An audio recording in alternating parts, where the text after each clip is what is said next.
Semoga yang subscribe diberikan rezeki melimpah dari jalan tak terduga. Dan yang like komen dimudahkan jalannya menuju surga di hari akhir nanti. Nabi Sulaiman alaihi salam adalah manusia terkaya sepanjang sejarah kehidupan manusia di muka bumi. Dalam beberapa kitab suci seperti Al-Quran, Alkitab, dan Injil, Nabi Sulaiman alaihi salam dijelaskan sebagai manusia terkaya yang pernah hidup di muka bumi. Tidak ada satupun manusia yang bisa mengalahkan total kekayaannya hingga hari kiamat tiba nanti. Para arkeolog telah menemukan situs peninggalan sejarah Islam yang mengungkap total kekayaan Nabi Sulaiman alaihi salam. Eres bin Yosef, profesor sekaligus peneliti, ia menyatakan bahwa 3000 tahun yang lalu Nabi Sulaiman alaihi salam diperkirakan memiliki kekayaan senilai 2,2 triliun US dollar. Apabila dikonversikan dengan nilai mata uang hari ini, dan jika dirupiahkan, nilainya setara dengan 32.891.870 triliun rupiah. Nabi Sulaiman memiliki beberapa mukjizat, di antaranya adalah dapat berbicara dengan bahasa binatang. Beliau dapat memerintah mereka untuk melakukan sesuatu. Beliau juga dapat mengendalikan besar kecilnya tekanan angin dan dapat mengatur ke arah mana angin akan berhembus. Sehingga dengan itu, Nabi Sulaiman dapat memanfaatkan angin sebagai kendaraannya dan juga kendaraan tentaranya. Nabi Sulaiman juga bisa melunakkan besi dan membentuknya menjadi pakaian perang yang anti tusukan senjata tajam. Nabi Sulaiman juga memimpin para jin. Mereka tunduk dan patuh pada perintah Nabi Sulaiman. Tidak hanya itu, setan dan iblis laknatullah yang merupakan makhluk pembangkang dapat dibuat tunduk bertekuk lutut pada perintah-perintah Nabi Sulaiman. Nabi Sulaiman bisa melakukan teleportasi, yaitu berpindah dari suatu tempat ke tempat yang lain dalam waktu singkat. Peristiwa tersebut dibuktikan dengan pemindahan singgasana Ratu Balqis atas perintah Nabi Sulaiman. Nabi Sulaiman juga dikenal sebagai raja yang adil dan bijaksana. Nabi Sulaiman diberkahi kecerdasan yang luar biasa untuk menyatupadukan segenap kekuatan yang Allah berikan kepadanya. Ia mengelola dan membawa kerajaannya menjadi kekuatan raksasa yang tak terkalahkan di masanya dengan segenap kemampuan yang dimilikinya. Tentara Nabi Sulaiman adalah tentara terkuat di bumi tanpa ada yang menandinginya. Pertanyaan dasar yang muncul kali ini adalah dari mana sumber kekayaan dan kekuatan Nabi Sulaiman alaihi salam? Sebelum saya melanjutkan, mohon bantu channel ini untuk terus berkembang dengan cara subscribe dan nyalakan tanda loncengnya.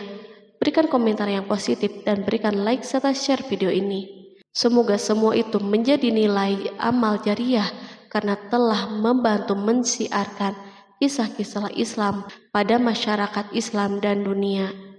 Bismillahirrahmanirrahim. Sungguh kami benar-benar telah menganugerahkan ilmu kepada Daud dan Sulaiman. Keduanya berkata, segala puji bagi Allah yang melebihkan kami dari kebanyakan hamba-hambanya yang mukmin. Sulaiman telah mewarisi Daud dan dia berkata, wahai manusia, kami telah diajari untuk memahami bahasa burung dan kami dianugerahi segala sesuatu. Sesungguhnya semua ini benar-benar karunia yang nyata. Quran Surat An-Naml ayat 15-16. Nabi Sulaiman mewarisi Nabi Daud dalam sisi kenabian dan kekuasaan, bukan mewarisi harta, karena para nabi tidak mewariskan harta. Sepeninggalan mereka, harta para nabi menjadi sedekah bagi orang-orang yang ada di sekitar mereka, yaitu orang-orang fakir dan orang-orang yang membutuhkan. Allah telah memilihnya sebagai nabi dari kalangan Bani Israel. Begitu juga Allah telah memberinya kekuasaan kerajaan sehingga ia menjadi pemimpin Bani Israel. Barangkali sesuatu yang paling penting yang diwarisi oleh Nabi Sulaiman dari Nabi Daud adalah tradisi militer. Kemajuan militer yang dahsyat telah berpindah kepada Nabi Sulaiman. Nabi Daud sebenarnya adalah seorang penggembala kambing yang sangat miskin, tapi seiring dengan perjalanan waktu, ia menjadi komandan pasukan yang tiada tanding. Perubahan keadaan ini adalah sebagai bentuk ilham dari Allah Subhanahu wa Ta'ala dan sebagai dukungan darinya. Daud mengetahui bahwa kekuatan yang hakiki yang mengatur alam semesta adalah kekuatan Allah Subhanahu wa Ta'ala.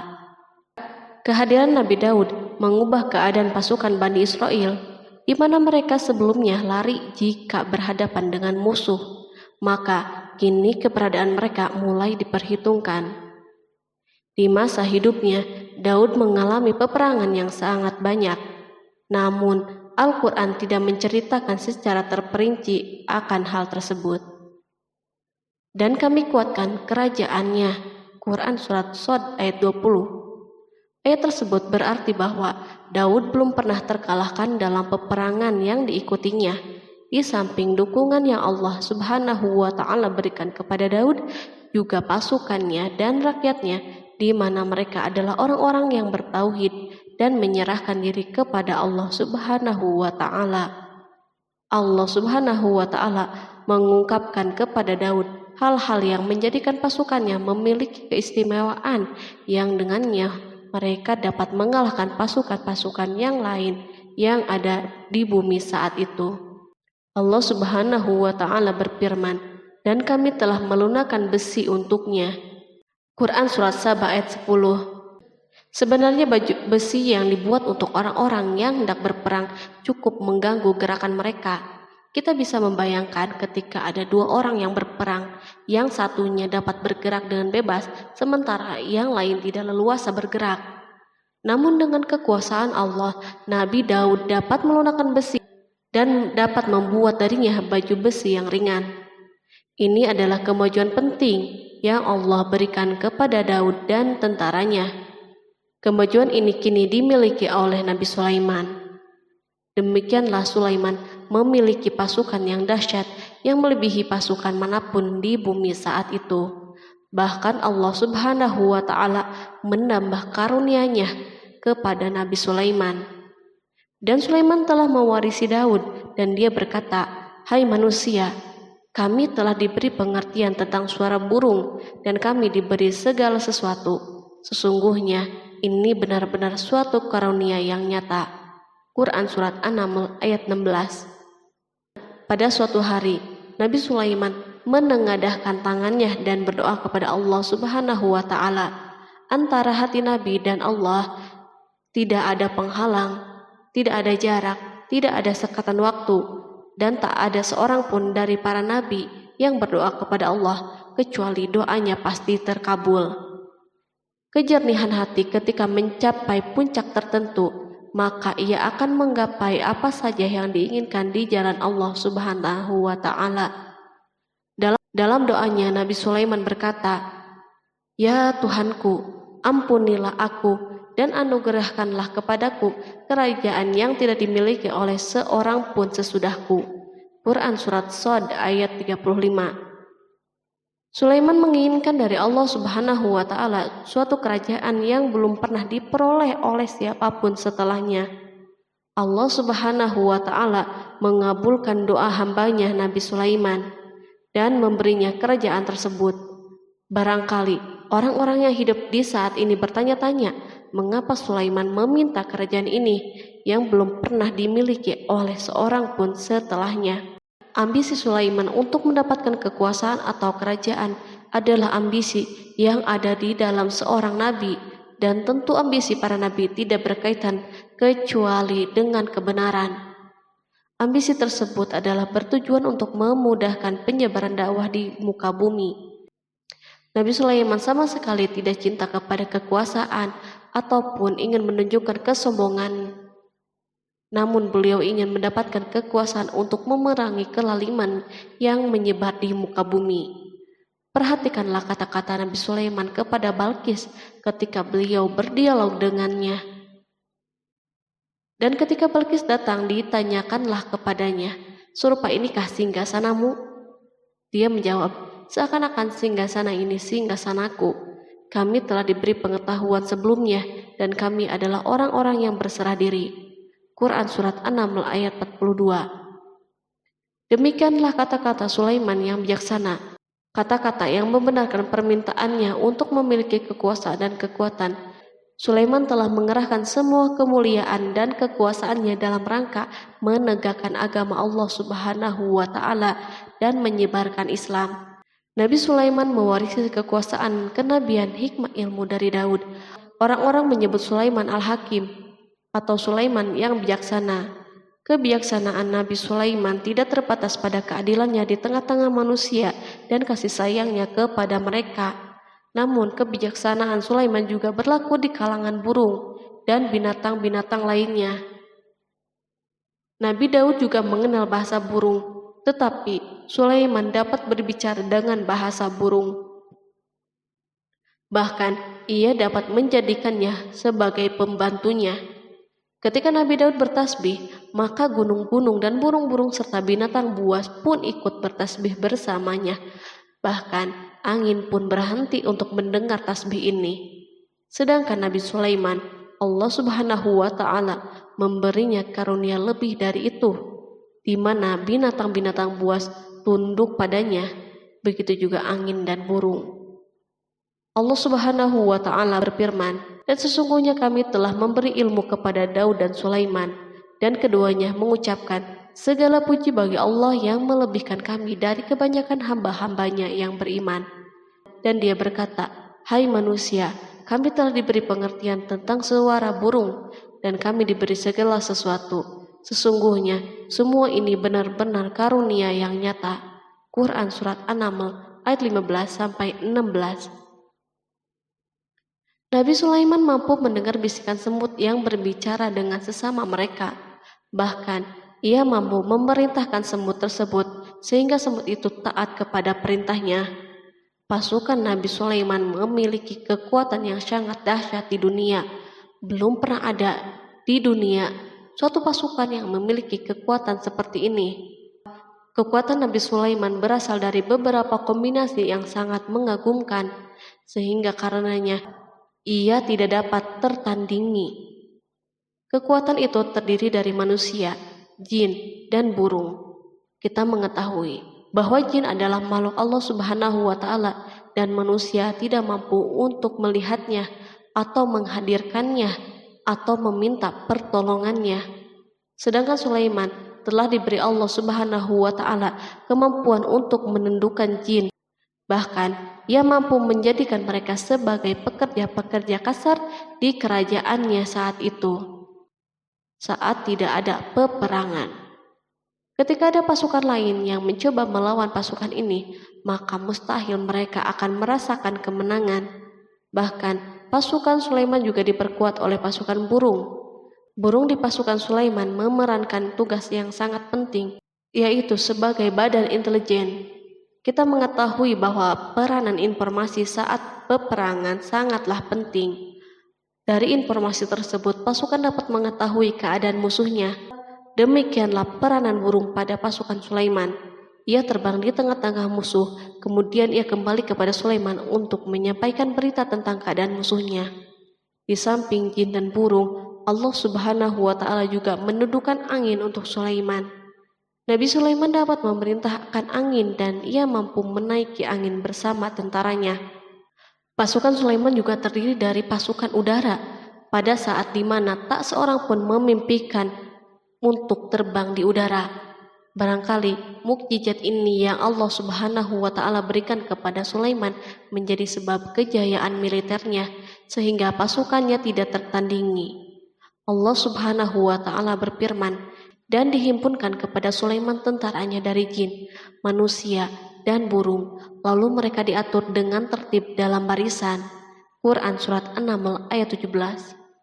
Kemudian kami tundukkan kepada angin yang berhembus dengan baik menurut kemana saja yang dikehendakinya.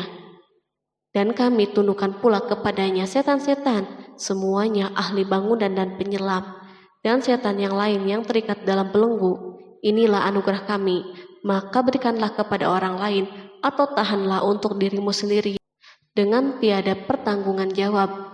dan sesungguhnya dia mempunyai kedudukan yang dekat pada sisi kami dan tempat kembali yang baik. Quran Surat Shad ayat 30-40. Di samping senjata udara yang Allah Subhanahu wa Ta'ala berikan kepada Sulaiman, Allah Subhanahu wa Ta'ala juga memberikan kemampuan yang tak seorang pun dari para nabi mendapatkannya, yaitu kemampuan untuk memerintah setan. Setan adalah salah satu bagian dari jin. Ia adalah kelompok yang celaka dari bangsa jin. Kelompok ini sebenarnya tidak mampu dikuasai oleh manusia. Bahkan jin soleh pun tidak dapat mengatur mereka. Adapun Sulaiman, Allah Subhanahu wa Ta'ala memberinya kekuasaan untuk menundukkan setan dan mempekerjakannya, bahkan mengikatnya dengan rantai serta menghukumnya jika menentang perintahnya. Setan membangun untuk Sulaiman istana dan patung-patung dan alat-alat perang. Bahkan setan-setan itu menyelam di dasar lautan untuk mengeluarkan permata dan yakut untuk Sulaiman. Jika ada di antara setan yang menentang perintahnya, maka Nabi Sulaiman mengikatnya dengan rantai. Ini semua menunjukkan kekayaan Sulaiman dan kekuasaannya, di mana ia mampu mengatur banyak makhluk di dunia. Tentu kemampuan itu atas izin Allah sebagai mukjizat darinya. Allah Subhanahu wa Ta'ala berfirman, dan sebagian dari jin ada yang bekerja di hadapannya di bawah kekuasaannya dengan izin Tuhannya, dan siapa yang menyimpang di antara mereka dari perintah kami, maka kami rasakan kepadanya azab neraka yang apinya menyala-nyala. Para jin itu membuat untuk Sulaiman apa yang dikehendakinya dari gedung-gedung yang tinggi, patung-patung, dan piring-piring yang besarnya seperti kolam dan periuk yang tetap berada di atas tungku. Quran Surat Saba ayat 12. Nabi Sulaiman yang bijaksana adalah penguasa yang tak tertandingi di muka bumi. Meskipun memperoleh nikmat yang khusus dan agung ini yang Allah Subhanahu wa Ta'ala berikan kepada Nabi Sulaiman, beliau tetap menunjukkan sebagai manusia yang paling banyak berzikir kepadanya dan manusia yang paling banyak bersyukur di zamannya. Allah Subhanahu wa Ta'ala berfirman tentang Sulaiman, Sulaiman sebaik-baik hamba, sesungguhnya dia amat taat kepada Tuhannya. Quran Surat Shad ayat 30. Nabi Sulaiman selalu mendirikan sholat, puasa, tasbih, dan mengungkapkan rasa cinta yang dalam. Hamba yang kembali adalah hamba yang menuju Allah Subhanahu wa Ta'ala. Waktu sholat bagi Sulaiman adalah waktu yang sangat penting, sehingga ketika datang waktu itu, maka beliau tidak bisa disibukkan dengan hal yang lain. Sulaiman mengetahui penyakit kuda dan ia mampu berbicara dengan bahasa kuda. Bahkan kuda itu pun mentaati perintah Nabi Sulaiman. Allah Subhanahu wa Ta'ala juga memberikan kenikmatan lain atas Sulaiman. Allah Subhanahu wa Ta'ala berfirman, dan kami alirkan cairan tembaga baginya. Quran Surat Saba ayat 12. Al-Kihtir adalah tembaga yang dicairkan. Sebagaimana Allah Subhanahu wa Ta'ala memberikan nikmat atas ayahnya Daud di mana ia mampu melunakkan besi, dan Allah Subhanahu wa Ta'ala mengajarinya bagaimana cara mencairkannya, maka Sulaiman pun memanfaatkan tembaga yang cair untuk peperangan dan di saat perdamaian. Pada saat peperangan, beliau mencampur tembaga dengan besi dan membuat darinya perunggu. Mereka menggunakan senjata-senjata perunggu dalam peperangan seperti pedang, baju besi, dan pisau. Senjata-senjata ini adalah senjata yang paling kuat di saat itu. Sedangkan di saat perdamaian, tembaga digunakan untuk membuat bangunan, patung, dan sebagainya. Meskipun Nabi Sulaiman mendapatkan nikmat yang besar dan karunia yang khusus, Allah Subhanahu wa Ta'ala mengujinya dengan suatu ujian yang akan selalu datang pada seorang hamba. Ketika hamba itu mendapatkan kedudukan yang besar, maka ujiannya pun menjadi besar. Allah Subhanahu wa Ta'ala menguji Sulaiman dengan penyakit. Allah Subhanahu wa Ta'ala berfirman, dan sesungguhnya kami telah menguji Sulaiman dan kami jadikan dia tergeletak di atas kursinya sebagai tubuh yang lemah karena sakit. Kemudian ia bertaubat. Ia berkata, Ya Tuhanku, ampunilah aku, anugerahkanlah kerajaan yang tidak dimiliki oleh seorang pun sesudahku. Sesungguhnya Engkaulah yang Maha Pemberi. Kemudian kami tundukkan kepadanya angin yang berhembus dengan baik menurut kemana saja yang ia kehendaki. Dan kami tundukkan pula kepadanya setan-setan, semuanya ahli bangunan dan penyelam. Quran Surat Shod ayat 34-37. Sulaiman diuji dengan penyakit yang sangat keras, di mana Toran saat itu tidak mampu mengatasinya. Sakitnya Sulaiman sangat keras, sehingga para dokter dari kalangan manusia dan jin tidak mampu menghilangkan penyakitnya. Lalu burung-burung menghadirkan rumput-rumput yang dianggapnya sebagai obat, tetapi Sulaiman pun belum juga sembuh. Semakin hari penyakit Sulaiman semakin menjadi-jadi, sehingga ketika Sulaiman duduk di atas kursi, ia duduk bagaikan tubuh tanpa roh, seakan-akan ia mati karena saking kerasnya penyakit yang dideritanya. Sakit yang diderita Sulaiman terus berlanjut untuk beberapa saat. Namun Sulaiman tidak henti-hentinya berzikir kepada Allah Subhanahu wa Ta'ala dan meminta kesembuhan kepadanya, serta beristighfar kepadanya, serta mengungkapkan rasa cintanya kepada Allah Subhanahu wa Ta'ala. Selesailah ujian Allah Subhanahu wa Ta'ala terhadap hambanya Sulaiman. Beliau pun sembuh. Kini Sulaiman merasakan kembali kesehatannya setelah mengetahui segala kejayaannya dan segala kekuasaannya serta segala kebesarannya tidak lagi mampu menghilangkan penyakit yang dideritanya, kecuali jika Allah Subhanahu wa Ta'ala menghendakinya. Dan sesungguhnya kami telah menguji Sulaiman dan kami jadikan dia tergeletak di atas kursinya sebagai tubuh yang lemah karena sakit. Quran Surat Shod ayat 34. Kata jasad dalam bahasa Arab diungkapkan atas sesuatu yang kehilangan kehidupan atau kesehatan. Nabi Sulaiman telah membangun masjid atau tempat beribadah sehingga manusia menyembah Allah Subhanahu wa Ta'ala di dalamnya. Rumah ini menunjukkan keunggulan seni arsitektur dan seni pahat. Orang-orang yang membangun rumah ini berjumlah puluhan ribu orang. Tentu setiap kelompok dari mereka memiliki pekerjaan masing-masing. Di antara mereka ada yang mencairkan tambang, ada yang menjadi tukang pahat, ada yang membelah batu, ada yang memotong-motong kayu, ada yang mendatangkan rumput-rumput dari Libanon, dan ada yang melelehkan emas dan menjadikannya lempengan-lempengan yang mengkilat untuk menutupi kayu dan menutupi dinding. Bahkan golongan jin membantu pembangunan rumah tersebut, tentu dengan perintah dan bimbingan Nabi Sulaiman. Mereka membuat patung-patung yang besar dan membuat bejana yang besar untuk tempat makanan para tentara dan pekerja, yaitu bejana seperti gunung karena saking beratnya dan besarnya. Mereka juga membuat tempat-tempat minum yang besarnya seperti kolam. Sulaiman mengawasi para pekerjanya dan juga mengurusi masyarakatnya, di mana beliau mengenali problem mereka dan berusaha memecahkannya. Beliau juga mengawasi pasukannya dari kalangan binatang dan burung. Beliau mengetahui apakah ada satu dari mereka yang tidak hadir, kemana ia pergi, serta mengapa ia pergi.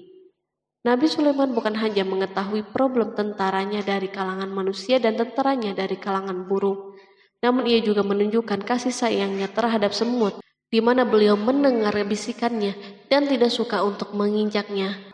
Pada suatu hari, ia berjalan di depan tentaranya dan tiba-tiba ia mendengar suara semut yang berkata kepada teman-temannya dari kalangan semut. Hingga apabila mereka sampai di lembah semut, berkatalah seekor semut, "Masuklah ke dalam sarang-sarangmu agar kamu tidak terinjak oleh Sulaiman dan tentaranya." Sedangkan mereka tidak menyadari.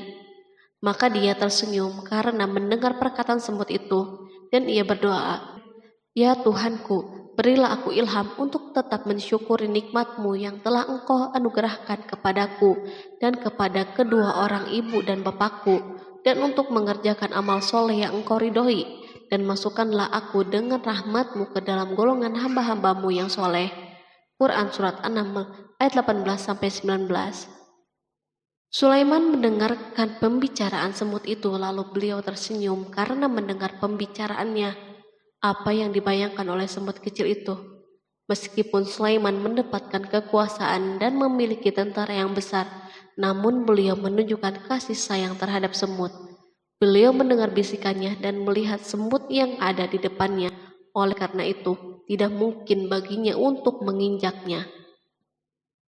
Sulaiman bersyukur kepada Allah Subhanahu wa Ta'ala yang telah memberinya nikmat, yaitu nikmat rahmat dan nikmat kasih sayang.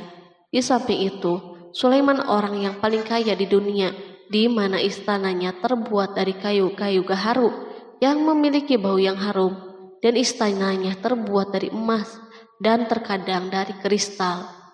Beliau juga memiliki kursi besar yang dibuat dari emas dan permata. Istana Sulaiman merupakan istana yang paling besar di dunia. Sulaiman menggunakan pakaian dari emas dan permata. Meskipun demikian, Sulaiman tetap menunjukkan sebagai hamba yang berserah diri dan rendah diri kepada Allah Subhanahu wa Ta'ala dan kepada manusia. Nabi Sulaiman yang merendahkan dirinya di hadapan Allah, dan ia selalu sujud kepada Allah sebagaimana ayahnya yang selalu bertasbih kepada Allah. Sulaiman selalu melantunkan lagu-lagu cinta ilahi dan hanya memuji Allah Subhanahu wa Ta'ala. Pada suatu hari, Nabi Sulaiman mengeluarkan perintahnya kepada pasukan untuk bersiap-siap. Sulaiman keluar memeriksa pasukannya satu demi satu. Pasukannya diteliti. Kelompok yang pertama adalah kelompok manusia. Sulaiman memerintahkan kesiapan mereka, lalu Sulaiman mengeluarkan perintah-perintahnya. Kemudian Sulaiman memerintah kelompok jin dan menyampaikan perintah-perintahnya. Beliau memenjarakan jin yang tampak bermalas-malasan saat bekerja. Lalu ia memeriksa binatang dan berkata pada mereka, apakah mereka sudah makan dengan baik dan tidur dengan nyenyak? Apakah ada yang mengadu kepadanya, misal karena penyediaan makanan yang tidak layak? Apakah di sana ada yang sakit dan sebagainya? Ketika Sulaiman merasa puas dengan semuanya, Sulaiman memasuki tenda tempat berkumpulnya burung. Belum lama, Sulaiman memasuki tenda tersebut dan mengamati keadaan di sekitarnya, sehingga ia mengetahui burung yang tidak hadir yaitu hudhud. Dan dia memeriksa burung-burung lalu berkata, mengapa aku lihat hudhud? Quran Surat An-Naml ayat 20. Burung-burung yang lain tampak terdiam sebagai tanda penghormatan dan akan mendengarkan apa yang akan dikatakan pemimpin mereka Sulaiman. Beliau mengarahkan pandangannya kepada semua burung dan tidak menemukan hudhud di antara mereka. Tak seekor burung pun yang mengetahui keberadaannya. Sulaiman mulai menampakkan kemarahannya. Apakah dia termasuk yang tidak hadir? Quran Surat An-Naml ayat 20. Tiba-tiba seekor burung kecil memberanikan diri untuk berkata kepada Sulaiman, wahai Nabi yang mulia, seharusnya hudhud ada bersamaku kemarin untuk melaksanakan tugas penyelidikan. Ia adalah pemimpin misi itu, namun hudhud belum datang. Oleh karena itu, aku tidak pergi bersamanya. Burung itu tampak gemetar ketakutan. Sulaiman mengetahui bahwa hudhud tidak hadir dan tak seorang pun mengetahui kepergiannya.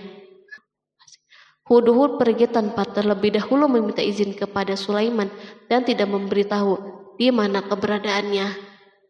Dalam keadaan marah, Sulaiman berkata, sesungguhnya aku benar-benar akan mengazabnya dengan azab yang keras atau benar-benar menyembelihnya, kecuali ia benar-benar datang kepadaku dengan alasan yang jelas. Quran Surat An-Naml ayat 21. Kawanan burung mengetahui bahwa Sulaiman sedang marah dan telah menetapkan untuk menyembelihnya atau justru memaafkannya dengan syarat ia datang dengan membawa alasan yang dapat menyelamatkannya. Atau dengan kata lain, hudhud dapat memastikan bahwa ia melaksanakan tugas yang penting. Sulaiman menunjukkan kemarahan yang besar sehingga siapapun akan merasa takut ketika melihat Sulaiman marah. Meskipun beliau terkenal dengan kasih sayangnya, namun kemarahannya karena membela kebenaran. Kemudian beliau dapat melaksanakan ancamannya dengan cara yang mudah. Seekor burung tampak gemetar ketakutan melihat kemarahan Sulaiman.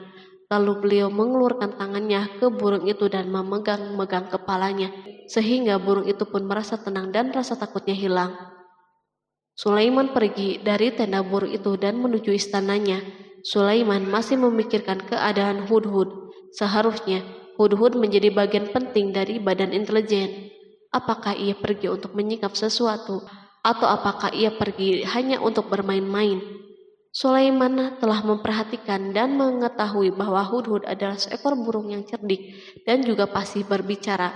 Terkadang Sulaiman mendapati Hudhud sedang bermain-main dan menunda pekerjaannya. Sulaiman melihatnya dan Hudhud memahami bahwa ini tidak benar, sebab ia tidak boleh mencampur adukan antara waktu serius dan waktu bermain. Akhirnya, tidak lama setelah kepergiannya, Hudhud tiba di tenda burung.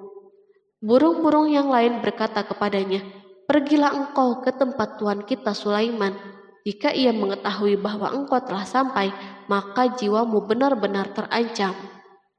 Hudhud terbang dan menemui Sulaiman. Pada waktu itu, Sulaiman sedang berdiri dan telah menetapkan untuk memulai pembicaraan dengan. Pada waktu itu, beliau sedang duduk sambil makan. Hudhud berdiri dan telah menetapkan untuk memulai pembicaraan dengan Sulaiman sebelum beliau bertanya kepadanya kemana ia pergi. Ini sebagai bukti bahwa ia melaksanakan tugas penting. Lalu ia berkata, "Aku telah mengetahui sesuatu yang kamu belum mengetahuinya, dan kubawa kepadamu dari negeri Saba suatu berita penting yang diyakini." Quran Surat An-Naml ayat 22. Aku adalah Hudhud yang miskin, tapi aku mengetahui apa yang tidak engkau ketahui. Dan aku telah datang kepadamu dari kerajaan Saba dengan membawa berita yang sangat penting. Sulaiman tampak terdiam dan menunggu Hudhud menyelesaikan pembicaraannya. Hudhud mengemukakan perkataan yang sering disampaikan Sulaiman kepada manusia dan burung. Sesungguhnya aku menjumpai seorang wanita yang memerintah mereka, dan dia dianugerahi segala sesuatu, serta mempunyai singgasana yang besar. Aku mendapati dia dan kaumnya menyembah matahari selain Allah, dan setan telah menjadikan mereka memandang indah perbuatan mereka, lalu menghalangi mereka dari jalan Allah, sehingga mereka tidak dapat petunjuk, agar mereka tidak menyembah Allah yang mengeluarkan apa yang terpendam di langit dan di bumi, dan yang mengetahui apa yang kamu sembunyikan dan apa yang kamu nyatakan. Allah tidak Tuhan yang berhak disembah kecuali Dia, Tuhan yang mempunyai arsy yang besar. Quran Surat An-Naml ayat 23-26. Hudhud diam sejenak dan Sulaiman merasa bahwa Hudhud menunjukkan kefasihan lisannya dan berbicara dengan baik kepadanya. Hudhud mengemukakan perkataan yang sering disampaikan Sulaiman kepada manusia dan burung. Jelas sekali bahwa Hudhud mengulangi perkataan pemimpin kita Sulaiman sebagai usaha yang terakhir untuk memperoleh kasih sayang Sulaiman dan agar beliau puas dengan penjelasannya itu. Sulaiman berkata sambil menunjukkan senyum manis di wajahnya, "Akan kami lihat apakah kamu benar ataukah kamu termasuk orang-orang yang berdusta." Quran Surat An-Naml ayat 27. Hudhud ingin mengatakan, "Aku tidak bohong, wahai Nabi yang mulia." Namun, diamnya Sulaiman membuatnya takut, sehingga ia pun terdiam. Sulaiman terdiam karena berpikir, lalu memutuskan sesuatu. Setelah itu, beliau mengangkat kepalanya dan meminta secari kertas dan pena. Sulaiman segera menulis surat singkat dan menyerahkannya kepada Hudhud serta memerintahkannya, "Pergilah dengan membawa suratku ini, lalu jatuhkanlah kepada mereka. Kemudian berpalinglah dari mereka, lalu perhatikanlah apa yang mereka bicarakan." Quran Surat An-Naml ayat 28. Al-Quran langsung menyebut keadaan kerajaan Balqis yang saat itu sedang membaca surat tersebut di depan para pembesar kerajaannya dan para menterinya. Berkata ia Balqis, "Hai pembesar-pembesar, sesungguhnya telah dijatuhkan kepadaku sebuah surat yang mulia. Sesungguhnya surat itu dari Sulaiman, dan sesungguhnya isinya dengan menyebut nama Allah yang Maha Pengasih lagi Maha Penyayang, bahwa janganlah kalian berlaku sombong terhadapku, dan datanglah kepadaku sebagai orang-orang yang berserah diri." Quran Surat An-Naml ayat 29-31. Dalam surat Sulaiman itu disebutkan, hendaklah mereka menyerahkan diri dan tunduk kepada perintahnya. Sulaiman memerintahkan agar mereka meninggalkan penyembahan terhadap matahari. Sulaiman tidak mempersoalkan akidah mereka dan tidak memuaskan mereka dengan apapun. Sulaiman hanya memerintahkan bahwa ia berada di atas kebenaran. Bukankah ia didukung kekuatan yang berlandaskan keyakinan yang dimilikinya? Sulaiman hanya memerintahkan mereka agar tunduk dan patuh kepadanya. Ratu Saba menyampaikan surat tersebut di tengah-tengah kaumnya. Berkata dia, Balkis, "Hai putra para pembesar, berilah aku pertimbangan dalam urusanku ini. Aku tidak pernah memutuskan sesuatu persoalan sebelum kamu berada di majelisku." Quran Surat An-Naml ayat 32. Sementara itu, reaksi para pembesar istana adalah menentang surat tersebut. Isi surat itu membangkitkan kecongkakan kaum Saba, di mana mereka merasa lebih kuat. Mereka mengetahui bahwa di sana ada orang yang mencoba menantang mereka dan mengisyaratkan peperangan kepada mereka. Lalu ia meminta kepada mereka untuk memenuhi syarat-syaratnya sebelum terjadinya peperangan dan kekalahan. Mereka menjawab, "Kita adalah orang-orang yang memiliki kekuatan dan juga memiliki keberanian yang sangat dalam peperangan, dan keputusan berada di tanganmu. Maka pertimbangkanlah apa yang akan kamu perintahkan." Quran Surat An-Naml ayat 33. Para pembesar kaumnya ingin berkata, "Kita siap untuk melaksanakan peperangan." Tampaknya ratu memiliki kebijakan yang lebih baik daripada pembesar kaumnya. Surat Sulaiman itu membuatnya berpikir lebih jernih dan hati-hati. Ia berusaha sebisa mungkin menghindari peperangan. Ratu itu berpikir dalam tempo yang lama. Nama Sulaiman tidak diketahuinya, dan ia pun belum pernah mendengarnya. Oleh karena itu, ratu tidak mengetahui kekuatannya. Boleh jadi Sulaiman memiliki kekuatan yang dahsyat sehingga mampu memerangi kekuasaannya dan mengalahkannya. Kemudian ratu memperhatikan apa yang ada di sekelilingnya. Ia melihat kemajuan masyarakatnya dan kejayaannya. Barangkali ia mengira bahwa Sulaiman iri terhadap kemajuan dan kekayaan ini, sehingga Sulaiman ingin menyerangnya. Setelah mempertimbangkan isi surat Sulaiman dengan cermat, Ratu Saba memilih untuk tidak bersikap ceroboh. Ratu itu lebih suka untuk menggunakan bahasa-bahasa kelembutan. Ia mengirim kepada Sulaiman suatu hadiah yang besar. Ratu mengira bahwa Sulaiman seorang yang ambisius, yang boleh jadi ia telah mendengar tentang kekayaan kerajaannya. Para utusan pergi dengan membawa hadiah dari Ratu Saba. Ratu berharap agar mereka dapat memasuki kerajaan Sulaiman dan akan mengetahui kondisi kerajaannya. Saat mereka pulang, Ratu ingin mendengar secara langsung dari mereka tentang keadaan kaum Sulaiman dan pasukannya. Setelah mendapatkan informasi yang cukup, maka Ratu dapat membuat suatu keputusan yang tepat. Ratu menyembunyikan apa yang terlintas dalam dirinya, lalu ia berbicara kepada pembesar istananya bahwa ia dapat menyingkap niat jahat Raja Sulaiman melalui cara mengirimkan hadiah kepadanya. Ratu lebih memilih cara tersebut dan menunggu reaksi Sulaiman. Ratu berhasil memuaskan para pembesar istananya dan untuk sementara menghilangkan ide untuk berperang. Karena para raja jika menyerang suatu desa, maka pemimpin desa tersebut adalah orang yang paling banyak mendapatkan kehinaan dan cercaan. Akhirnya para pembesar kaumnya merasa puas dengan pikirannya itu. Allah Subhanahu wa Ta'ala berfirman, Dia berkata, "Sesungguhnya raja-raja apabila memasuki suatu negeri, niscaya mereka membinasakannya dan menjadikan penduduknya yang mulia menjadi hina, dan demikian pula lah yang akan mereka perbuat. Dan sesungguhnya aku akan mengirim utusan kepada mereka dengan membawa hadiah, dan aku akan menunggu apa yang akan dibawa kembali oleh utusan-utusan itu." Quran Surat An-Naml ayat 34-35. Kemudian sampailah hadiah Ratu Balkis kepada Nabi Sulaiman. Para badan intelijennya memberitahunya bahwa para utusan Balkis datang dengan membawa hadiah. Sulaiman langsung mengetahui bahwa ratu itu sengaja mengirim orang-orangnya untuk mengetahui atau mendapatkan informasi tentang kekuatannya. Lalu setelah itu, ia mengambil keputusan atau sikapnya kepada Sulaiman. Sulaiman segera memanggil semua pasukannya untuk berkumpul. Utusan Balkis segera memasuki istana Sulaiman yang dipenuhi dengan pasukan besar yang bersenjata. Tiba-tiba, utusan Balkis tampak tercengang ketika melihat kekayaan mereka dan harta mereka yang tidak ada apa-apanya dibandingkan dengan kerajaan Sulaiman. Hadiah mereka tampak tidak berarti.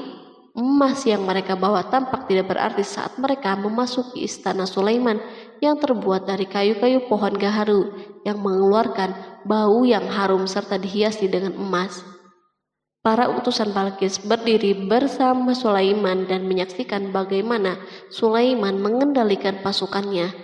Kemudian mereka mulai berpikir tentang kekuatan dan kualitas pasukan Sulaiman. Betapa kagetnya mereka ketika melihat di tengah-tengah pasukan itu terdapat singa, burung, dan tentara dari kalangan manusia yang mampu terbang. Mereka pun sadar bahwa mereka dihadapkan pada pasukan yang tiada taranya. Selesailah demonstrasi pasukan Sulaiman. Kemudian para utusan itu dipersilahkan maju ke tempat hidangan makanan. Para utusan itu sangat terkejut ketika melihat berbagai macam makanan dari penjuru bumi ada di depannya. Dan di antara makanan itu pun terdapat makanan yang biasa ditemukan di negeri mereka. Tetapi mereka melihat bahwa makanan itu memiliki rasa yang istimewa. Selain itu, piring-piring yang ada di depan mereka dan dijadikan tempat makanan terbuat dari emas dan mereka dilayani oleh laki-laki yang berhias dengan emas. Ratu mereka pun tidak mengenakan hiasan itu. Di meja makan terdapat burung, ikan laut, dan berbagai macam daging yang mereka tidak mampu lagi membedakannya. Sulaiman tidak makan bersama mereka, tetapi beliau makan dengan menggunakan piring yang terbuat dari kayu. Beliau memakan roti yang kering yang dicampur dengan minyak. Inilah makanan yang dipilihnya. Sulaiman makan bersama mereka dalam keadaan diam. Mereka merasa bahwa kehadiran Sulaiman menciptakan suatu kewibawaan yang luar biasa. Selesailah jamuan makanan itu. Lalu dengan sangat malu mereka menyerahkan hadiah Ratu Balkis kepada Sulaiman. Hadiah itu berupa emas, yang bagi mereka hadiah itu sangat bernilai. Tetapi di sini hadiah ini tampak kecil di hadapan kekayaan yang sangat mengagumkan. Sulaiman memperhatikan hadiah ratu itu dan berkata, maka tatkala utusan itu sampai kepada Sulaiman, Sulaiman berkata, apakah patut kamu menolong aku dengan harta? Maka apa yang diberikan Allah kepadaku lebih baik daripada apa yang diberikannya kepadamu. Tetapi kamu merasa bangga dengan hadiahmu. Quran Surat An-Naml ayat 36. Raja Sulaiman menyingkap dengan kata-katanya yang singkat itu penolakannya terhadap hadiah mereka. Ia memberitahu utusan itu bahwa ia tidak menerima hadiah tersebut. Ia tidak merasa puas dengan hadiah itu. Yang membuatnya puas hanya, janganlah kalian berlaku sombong terhadapku dan datanglah kepadaku sebagai orang-orang yang berserah diri. Lalu Sulaiman kembali berkata dengan pelan, kembalilah kepada mereka. Sesungguhnya kami akan mendatangi mereka dengan bala tentara yang mereka tidak kuasa melawannya. Dan pasti kami akan mengusir mereka dari negeri itu Saba dengan terhina dan mereka menjadi tawanan-tawanan yang hina. Quran Surat An-Naml ayat 37. Sulaiman meninggalkan para utusan ratu itu setelah terlebih dahulu mengancam mereka. Para utusan itu mengharap agar Sulaiman mau menunggu kunjungan dari Ratu Balkis yang akan membawa misi perdamaian. Akhirnya sampailah para utusan Balkis ke negeri Saba. Mereka segera menuju istana ratu. Mereka memberitahu bahwa negeri mereka ada di ujung tanduk.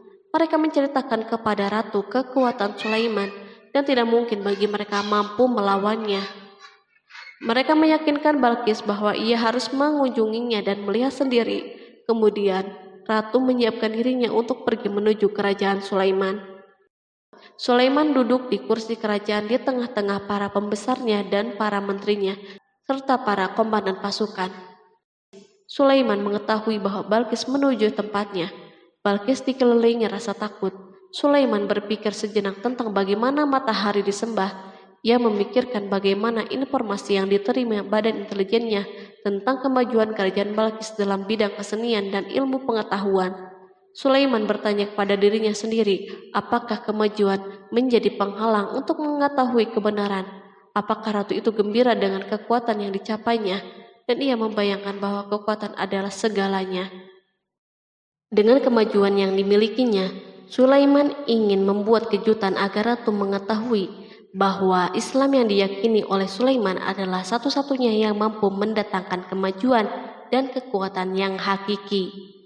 sehingga ia dapat membandingkan antara keyakinannya dalam menyembah matahari beserta kemajuan yang dicapainya dan keyakinan Sulaiman juga beserta kemajuan yang diraihnya.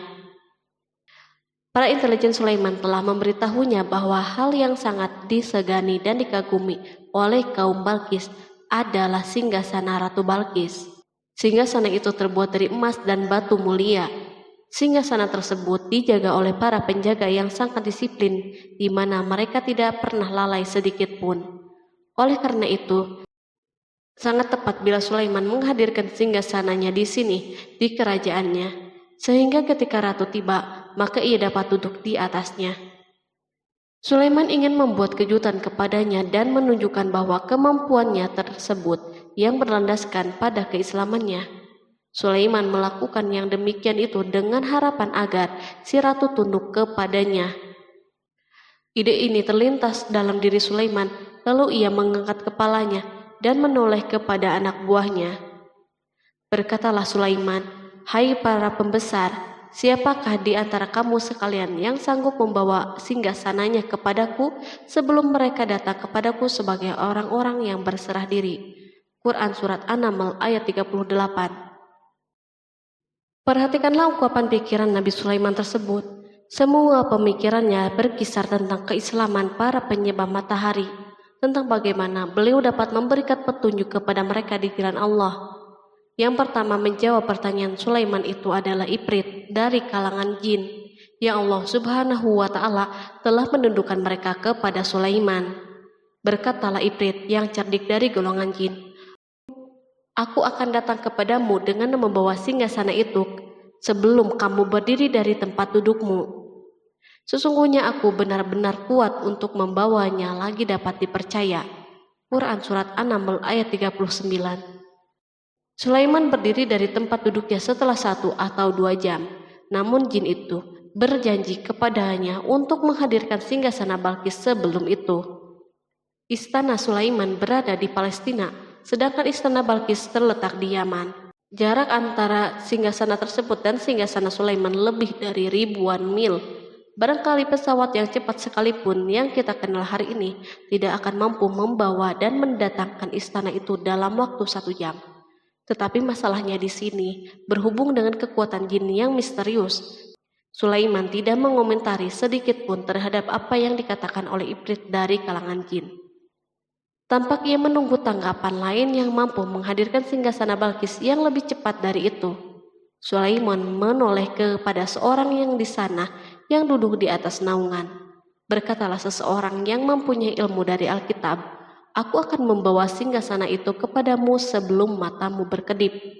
Maka tatkala Sulaiman melihat singgasana itu terletak di hadapannya, ia pun berkata, "Ini termasuk karunia Tuhanku untuk menguji aku, apakah aku bersyukur atau mengingkari akan nikmatnya. Dan barang siapa yang bersyukur, maka sesungguhnya dia bersyukur untuk kebaikan dirinya sendiri. Dan barang siapa yang ingkar, maka sesungguhnya Tuhanku maha kaya lagi maha mulia." Quran Surat An-Naml ayat 40. Belum lama, seorang yang mempunyai ilmu dari Alkitab menyatakan kalimatnya, sehingga singgasana itu berada di depan Sulaiman.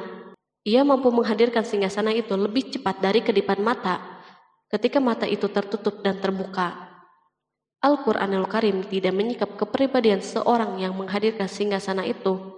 Al-Quran hanya menggarisbawahi bahwa orang itu mempunyai ilmu dari Alkitab. Al-Quran tidak menjelaskan kepada kita apakah ia seorang malaikat ataukah manusia ataukah jin. Perhatikanlah tindakan Sulaiman setelah adanya mukjizat ini. Beliau tidak merasa kagum terhadap kemampuannya yang luar biasa. Beliau tidak tercengang dengan kekuatannya. Beliau mengembalikan keutamaan tersebut kepada penguasa para penguasa, Allah Subhanahu wa Ta'ala, dan bersyukur kepadanya yang telah mengujinya dengan kekuasaan ini, agar ia dapat membuktikan apakah ia bersyukur atau mengingkari. Setelah Sulaiman bersyukur kepada penciptanya, ia mulai memperhatikan singgasana ratu. Merupakan simbol pembangunan dan kemajuan, tetapi tampaknya ia hanya sesuatu yang biasa saja dibandingkan dengan kekuasaan dan kebesaran ciptaan yang dibuat oleh manusia dan jin di kalangan istana Sulaiman. Sulaiman memikirkan dalam tempo yang lama singgasana Balkis. Kemudian beliau memerintahkan agar singgasana itu diperbaiki, sehingga saat Balkis datang, Sulaiman dapat mengujinya apakah Balkis dapat mengenalinya ataukah tidak. Dia berkata, "Ubahlah baginya singgasananya, maka kita akan melihat apakah dia mengenal ataukah termasuk orang-orang yang tidak mengenalnya." Quran Surat An-Naml ayat 41. Sulaiman memerintahkan agar dibangun istana yang akan digunakan untuk menyambut Balkis. Sulaiman memilih tempat di laut dan ia memerintahkan agar dibangun suatu istana di mana sebagian besar terdiri dari air laut. Sulaiman memerintahkan agar lantai-lantai itu terbuat dari kaca yang tebal dan kuat, sehingga orang yang berjalan di atas istana itu akan membayangkan bahwa di bawahnya ada ikan-ikan yang berwarna-warni. Hudhud memberitahu Sulaiman bahwa Balkis telah sampai di dekat kerajaannya. Kemudian Balkis datang. Al-Quran tidak menyebutkan keadaan Sulaiman saat menyambut Balkis, namun Al-Quran justru menunjukkan dua sikap Balkis. Pertama, bagaimana sikap Balkis ketika pertama kali melihat singgasananya yang datang mendahuluinya, padahal ia telah meninggalkan pengawalnya untuk tetap setia menjaga singgasana itu. Kedua, keadaan di depan istana yang penuh dengan permata yang berenang di bawahnya ikan-ikan. Dan ketika Balkis datang, ditanyakanlah kepadanya, "Serupa inikah singgasanamu?" Dia menjawab, "Seakan-akan singgasana ini singgasanaku. Kami telah diberi pengetahuan sebelumnya dan kami adalah orang-orang yang berserah diri." Quran Surat An-Naml ayat 42. Ayat tersebut menggambarkan kondisi dialog antara Sulaiman dan Balkis. Balkis melihat singgasananya dan ia tercengang saat mengetahui bahwa itu adalah singgasananya. Namun ia kemudian mulai ragu karena melihat tidak sepenuhnya itu singgasananya. Jika itu benar-benar singgasananya, lalu bagaimana ia datang mendahuluinya? Dan bila bukan singgasananya, maka bagaimana Sulaiman dapat meniru sepersis dan seteliti ini? Sulaiman berkata saat melihat Balkis mengamati singgasananya, "Apakah ini singgasanamu?" Setelah mengalami kebingungan sesaat, Balkis menjawab, "Sepertinya benar." Sulaiman berkata, "Kami telah diberi ilmu sebelumnya dan kami sebagai orang-orang yang muslim." Melalui pernyataan itu, Sulaiman ingin mengisyaratkan kepada Balkis agar ia membandingkan antara keyakinannya beserta ilmu yang dicapainya dan keyakinan Sulaiman yang muslim beserta pengetahuan yang diraihnya. Penyembahan terhadap matahari dan pencapaian ilmu yang dicapai oleh Balkis tampak tidak ada apa-apanya dibandingkan dengan ilmu Sulaiman dan keislamannya. Sulaiman telah mendahulinya dalam bidang ilmu karena keislamannya. Karena itu sangat mudah baginya untuk mengungguli Balkis dalam ilmu-ilmu yang lain.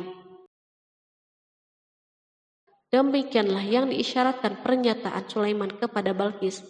Ratu Saba itu mengetahui bahwa ini adalah singgasananya, di mana singgasana itu datang lebih dahulu daripada dirinya.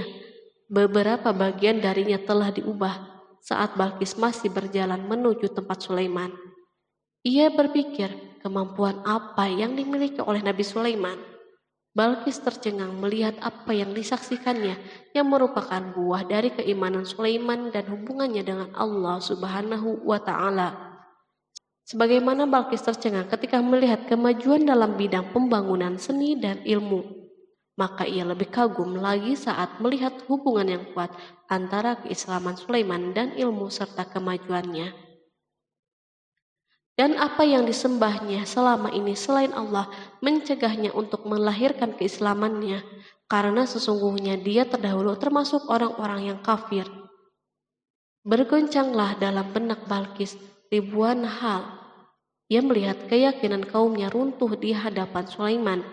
Ia menyadari matahari yang disembahnya merupakan ciptaan Allah Subhanahu wa Ta'ala, di mana dia menggerakkannya untuk hamba-hambanya. Lalu terbitlah matahari kebenaran pada dirinya. Hatinya diterangi oleh cahaya baru yang tidak akan tenggelam seperti tenggelamnya matahari. Masa keislamannya hanya menunggu waktu. Balkis memilih waktu yang tepat untuk mengumumkan keislamannya. Allah Subhanahu wa Ta'ala berfirman, dikatakan kepadanya, "Masuklah ke dalam istana." Maka tatkala dia melihat lantai istana itu, dikiranya kolam air yang besar dan disikapnya kedua betisnya. Berkatalah Sulaiman, Sesungguhnya ia adalah istana yang licin yang terbuat dari kaca. Berkatalah Balqis, "Ya Tuhanku, sesungguhnya aku telah berbuat zalim terhadap diriku, dan aku berserah diri bersama Sulaiman kepada Allah, Tuhan semesta alam." Quran Surat 6 ayat 44. Dikatakan kepada Balqis, masuklah ke dalam istana. Ketika ia masuk, maka ia tidak menyaksikan adanya kaca, tetapi ia melihat air, sehingga ia mengira akan bersinggungan dengan air laut. Lalu ia menyingkap sedikit bajunya agar bajunya tidak basah. Sulaiman mengingatkannya tanpa melihat agar tidak khawatir terhadap pakaiannya, karena pakaiannya tidak akan basah sebab di sana tidak ada air. Ia sekedar kaca yang halus yang saking halusnya hingga tidak tampak. Pada kesempatan itulah Balqis mengumumkan keislamannya. Ia mengakui kelaliman dirinya dan ia menyatakan penyerahan diri kepada Sulaiman dan kepada Allah Subhanahu wa Ta'ala. Lalu kaumnya pun mengikutinya dan mereka memeluk Islam. Balqis menyadari ia berhadapan dengan penguasa yang terbesar di bumi dan salah satu nabi yang mulia. Untuk pertama kalinya wajah Sulaiman dihiasi dengan senyuman yang menunjukkan kepuasannya sejak Balqis mengunjunginya. Demikianlah Sulaiman mewujudkan kejayaannya yang hakiki dan menyebarkan cahaya Islam di muka bumi. Al-Quran tidak menyebutkan kisah Balqis setelah keislamannya. Para ahli tafsir mengatakan bahwa ia menikah dengan Sulaiman. Selain itu, ada yang mengatakan bahwa ia menikah dengan salah satu orang dekat Sulaiman. Ada juga yang mengatakan bahwa sebagian Raja Habasyah adalah keturunan dari buah perkawinan ini. Sulaiman hidup di tengah-tengah kejayaan dan kemuliaan di muka bumi. Kemudian Allah Subhanahu wa Ta'ala menetapkan kematian baginya. Sebagaimana kehidupan Sulaiman yang berada di puncak kemuliaan dan kejayaan yang penuh dengan keajaiban yang luar biasa, maka kematiannya pun merupakan tanda-tanda kebesaran Allah Subhanahu wa Ta'ala yang penuh dengan keajaiban.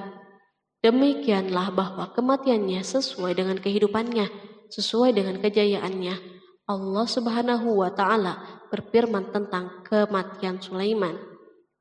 Maka tatkala kami telah menetapkan kematian Sulaiman, tidak ada yang menunjukkan kepada mereka kematiannya itu kecuali rayap yang memakan tongkatnya. Maka tatkala ia telah tersungkur, tahulah jin bahwa kalau sekiranya mereka mengetahui yang gaib, tentulah mereka tidak akan tetap dalam siksa yang menghinakan. Quran Surat Saba ayat 14.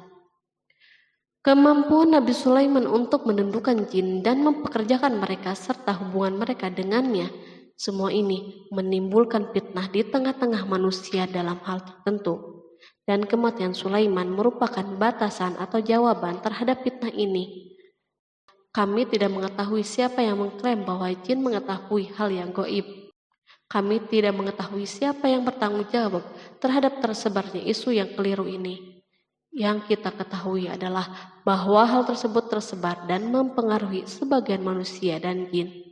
Barangkali manusia berkata kepada diri mereka, selama jin melakukan perbuatan yang luar biasa ini, maka apa gerangan yang menjadikan mereka tidak mengetahui hal-hal yang gaib itu? Manusia lupa bahwa kunci kegaiban berada di tangan Allah Subhanahu wa Ta'ala. Masalah ilmu gaib tidak akan mampu dikuasai oleh jin, manusia, ataupun para nabi dan semua makhluk. Hanya Dia yang mengetahuinya. Allah Subhanahu wa Ta'ala merencanakan bahwa kematian Sulaiman pun bertujuan untuk menghancurkan pemikiran ini, yaitu pemikiran bahwa jin mengetahui hal yang gaib. Jin bekerja untuk Nabi Sulaiman selama beliau hidup, dan tatkala beliau meninggal, maka tugas mereka menjadi bebas. Nabi Sulaiman meninggal tanpa diketahui oleh jin, sehingga mereka tetap bekerja untuknya. Mereka tetap kepada Sulaiman. Seandainya mereka mengetahui hal yang gaib, niscaya mereka tidak akan meneruskan pekerjaan mereka. Pada suatu hari Sulaiman memasuki mihrabnya untuk itikaf, ibadah dan sholat. Tak seorang pun berani mengganggu khalwat di mihrabnya. Mihrab Sulaiman terletak di puncak gunung dan dindingnya terbuat dari permata. Pada suatu hari, Sulaiman duduk bersandar pada tongkatnya dan ia tampak tenggelam dalam tafakur. Beliau berzikir kepada Allah hingga rasa kantuk menguasainya. Lalu setelah itu malaikat maut menemuinya di mihrabnya. Sulaiman pun meninggal. Beliau bersandar kepada tongkatnya. Jin melihatnya dan mengira bahwa beliau sedang sholat. sehingga mereka pun tetap melanjutkan pekerjaannya. Berlalulah hari yang panjang, kemudian datanglah rayap, yaitu semut kecil yang memakan kayu. Hewan itu pun mulai memakan tongkat Sulaiman. Rayap-rayap itu tampak lapar. Sebagian dari tongkat Sulaiman dimakan beberapa hari oleh rayap itu. Ketika yang dimakannya semakin bertambah, maka tongkat itu pun menjadi rusak dan jatuh dari tangan Sulaiman. Tubuh mulia itu kehilangan keseimbangan dan terhempas di bumi. Tatkala tubuh suci itu tersungkur, maka manusia segera menuju ke sana. Mereka menyadari dan mengetahui bahwa Nabi Sulaiman telah meninggal dalam waktu yang sangat lama. Jin menyadari bahwa mereka tidak mengetahui hal-hal yang gaib, dan manusia pun mengetahui hakikat ini. Seandainya jin mengetahui hal yang gaib, niscaya tidak akan meneruskan siksa yang hina. Mereka tidak akan bekerja. Demikianlah Nabi Sulaiman meninggal dalam keadaan duduk dan sholat di mihrabnya. Lalu berita itu tersebar bagaikan api di bumi. Manusia, burung dan binatang buas mengantarkan jenazah Nabi Sulaiman. Sekawanan burung tampak sedih dan menangis. Semua makhluk bersedih. Akhirnya, tak seorang pun mengetahui bahasa burung di bumi. Meninggallah seorang yang memahami pembicaraan burung. Burung-burung itu berkata, "Betapa beratnya kehidupan di tengah-tengah orang yang tidak mengetahui pembicaraan kita." Terdapat sejumlah versi perihal riwayat tentang kisah wafat Nabi Sulaiman alaihi salam. Salah satunya hadis yang diriwayatkan oleh Al-Hafiz Ibnu Asakir dalam tafsir Ibnu Katsir. Hadis ini disebut mendekati kebenaran kisah wafatnya Nabi Sulaiman. Seperti yang dikutip dari buku Kisah Para Nabi oleh Imam Ibnu Katsir. Menurutnya, Nabi Sulaiman alaihissalam meninggal dalam keadaan berdiri. Berdirinya beliau ini adalah sedang melakukan sholat dan bersandar pada tongkatnya. Diketahui Nabi Sulaiman dikenal terbiasa menyendiri di dalam Masjid Baitul Maqdis. Durasinya bahkan dalam kurun waktu yang tidak biasa, yakni bisa hingga 1 atau 2 bulan, hingga 1 atau 2 tahun. Untuk sajian makanan dan minumannya selalu dibawakan oleh para setan yang masih tergabung dalam salah satu jenis jin. Hingga suatu ketika mereka membawakan makanan dan minuman seperti biasa, namun tidak mengetahui bahwa Nabi Sulaiman telah wafat. Pada hari wafatnya, Nabi Sulaiman mendatangi sebuah pohon yang tumbuh di Baitul Maqdis. Atas izin Allah, Nabi Sulaiman pun berbincang dengan pohon tersebut dan menanyakan nama serta fungsi dari dirinya. Pohon ini bernama Kharubah.